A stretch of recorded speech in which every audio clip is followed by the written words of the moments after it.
When our project is started, the first thing that happens is that photos of the environment are taken. Behind those two sheets, a camera is taking pictures of the food item inside, and the system is analyzing it.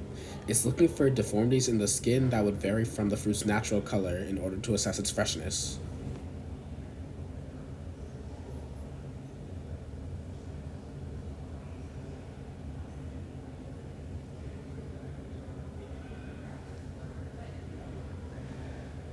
Once the system is done analyzing the images, it moves on to displaying the temperature and humidity data acquired from the DHT sensor.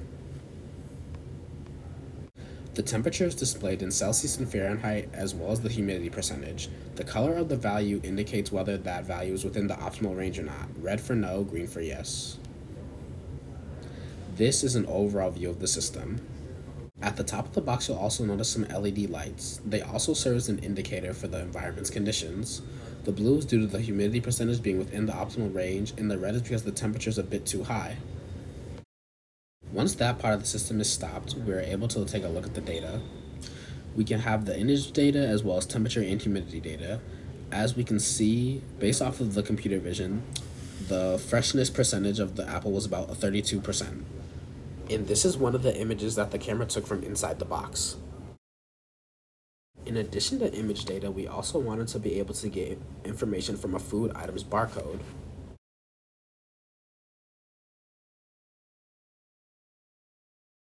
On the left side of the box, we have a barcode scanner module. Here we are replacing the apple with a different food item in order to scan its barcode.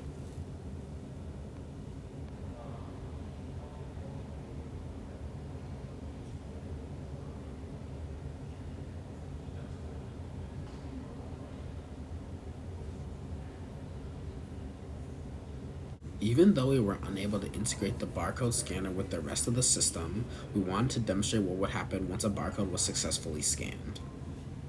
Information about the food item would be obtained from an API from the U.S. Department of Agriculture.